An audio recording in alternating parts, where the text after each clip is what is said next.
मेरे भारत के देशवासियों, अब आंखें ना मूंदो, आंखें खोल लो। क्योंकि जब हम किसी काम के लिए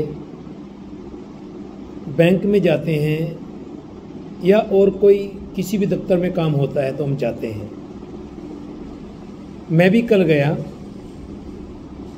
बैंक के काम के लिए, पैसे निकलवाने के लिए,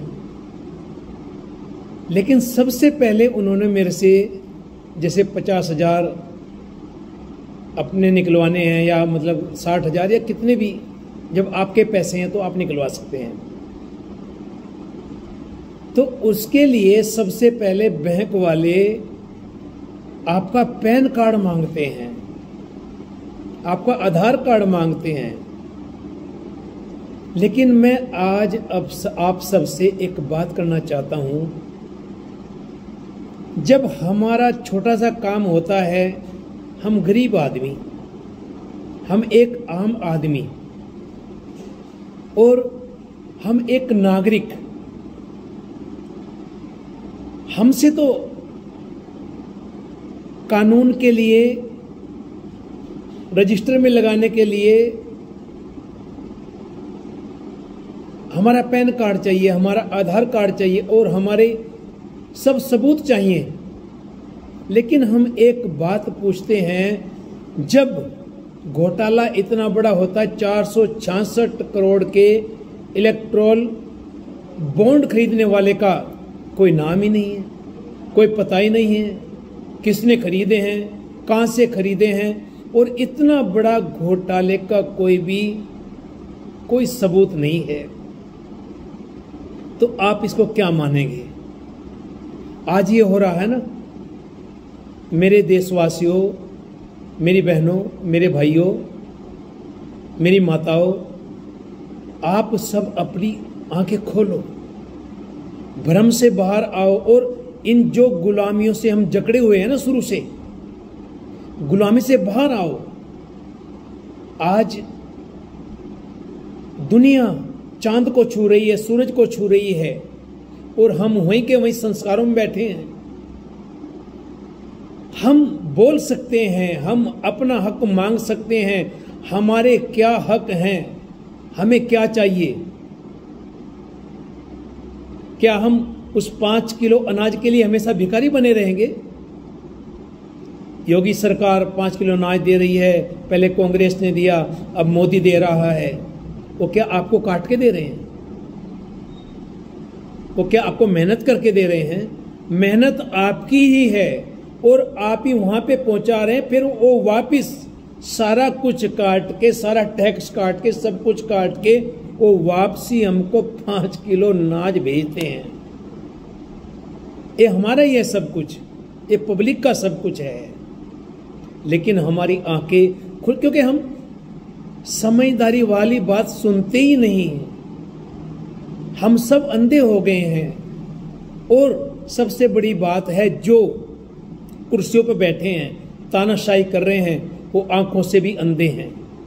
जब हमारी बहनें, इनके नेता थे जिन्होंने उनके साथ बदतमीजी करी, बदसलूकी की, उनके साथ बलात्कार किए, लेकिन मोदी जी के जुबान से एक बार भी ब्रजभूषण के लिए कोई ऐसा शब्द नहीं निकला, अडानी के लिए कुछ बोले नहीं, और पुलवामा के लिए कुछ भी सबूत खोले नहीं। क्योंकि आंखें इनकी अंधी हो जाती हैं, कान इनके बहरे हो जाते हैं, जुबान इनकी कट जाती है, इस पर ताला लग जाता है, क्योंकि सब कराते यही हैं। अब कुर्सी जाने का डर हो रहा है, तो अच्छे जो देखो, दूध का धुला हुआ कौन है?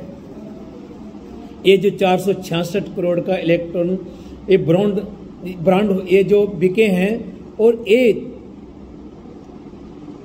धंधा लो चंदा दो, ये सब आपके सामने है। लेकिन क्या ये बीजेपी वाले सारे साफ हैं? मोदी जी क्या साफ हैं? जो खुद पुलवामा हमला करवाते हैं और चुनाव के लिए अपनी माँ को लाइन में लगाते हैं और झूठ बोलते हैं, कोड़ा झूठ बोलते हैं। कल भी उन्होंने झूठ बोला, जैसे पहले 15 लाख के लिए झूठ बोला था, अब इसको हम ये पैसा पकड़ेंगे जो ये 466 करोड़ का और जो एक घोटाले, हम इनको पैसे को पकड़ेंगे और हम कोशिश करेंगे कि हम इनको गरीबों में कैसे बांटें। ये झूठ बोलते हैं, ये कूड़ तोलते हैं, क्योंकि कुत्ता राज बहालिए वो चिक्की चट्टे, क्योंकि ये वही काम कर रहे हैं। कुत्ते को अगर राजा की कुर्सी बिठाया जाए ना, तो उसकी करतूत, उसकी औकात सिर्फ चक्की चाटने की होती है। वो चक्की चाट सकता है क्योंकि औकात नहीं भूलता। और वही एक कर रहे हैं जो आज राजा बैठे हैं। उधर हिम्मत सोरेन को इन्होंने, जो अच्छे नेता, सच्चे नेता, सच बोलने वाले, क्या सारे विपक्षी गलत हैं? क्या बीजेपी में ये जो घोटाले हो रहे हैं इनमें ये अब नड्डे का नाम आया 60 करोड़ का, तो वो फिर उसको जेल क्यों नहीं?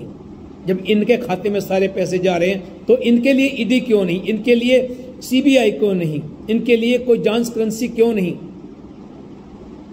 अब आप खुद जवाब दो ना। और एक बात और ध्यान रखना, अब की बार अगर इनकी सरकार आ गई ना, अब तो ये मंत्री जा रहे हैं, फिर हम सब एक किस्म की जेल में ही होंगे जो हम यहाँ बैठे हैं। फिर आप आगे, आपको वोट पाने का भी टाइम नहीं मिलेगा, क्योंकि वो सब कुछ खत्म कर देंगे। इनके हाथ में जैसे इस टाइम बहुमत आया हो और अंधे हुए पड़े हैं और ये अत्याचार कर रहे हैं और अच्छे भले को भी जेल में फेंक रहे हैं। अब इनकी औकात आप देख लो कि आगे एक क्या करने वाले हैं।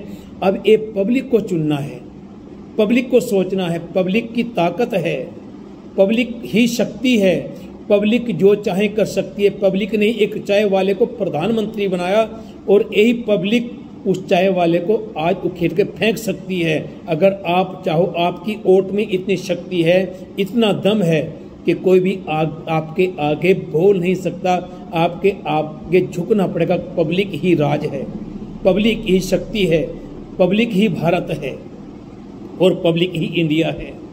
ये आज हमने सोचना है। ये छोटी छोटी बातें मैं बोल रहा हूँ, लेकिन हो बहुत कुछ रहा है, लेकिन हमारी आंखें नहीं खुल रही। बस हाथ जोड़ के बेनती है कि ये चुनाव आंखें खोल के लड़ना, क्योंकि हम 5 किलो अनाज के लिए नहीं, हम अपने हक के लिए। अगर हमको जॉब मिले तो हम क्यों इनके आगे हाथ फैलाएं? अपना काम करो, अपने हाथों अपने पैरों पे खड़े हो। इनके आगे हाथ फैलाने की लोड़ नहीं, इनकी जय जयकार करने की लोड़ नहीं। अगर आप भगवान का मंदिर बनाते हैं तो भगवान का मंदिर असली ये है, दिल में भगवान बसते हैं, यहाँ भगवान बसते हैं। आप अपने घर में बैठ के पूजा करो, आपका घर ही मंदिर बन जाएगा। फिर एक मंदिर बुलाने, इतने झगड़े पाने की लोड़ नहीं, इतने लोगों को शहीद करने की लोड़ नहीं, क्योंकि फिर घर घर मंदिर बनेगा। क्योंकि गुरु नानक ने कहा है, घर घर अंदर धर्मशाल। हम अपने दिल को ही, अगर यहाँ पे हमारा मंदिर है, इससे हम सोच लें तो हमारा पूरा घर मंदिर बन जाता है। ये आज सोचना, इस पर विचार करना। और बहुत बातें हैं, लेकिन आज सच्चाई बोलने वाले को आपको पता ही है। धन्यवाद।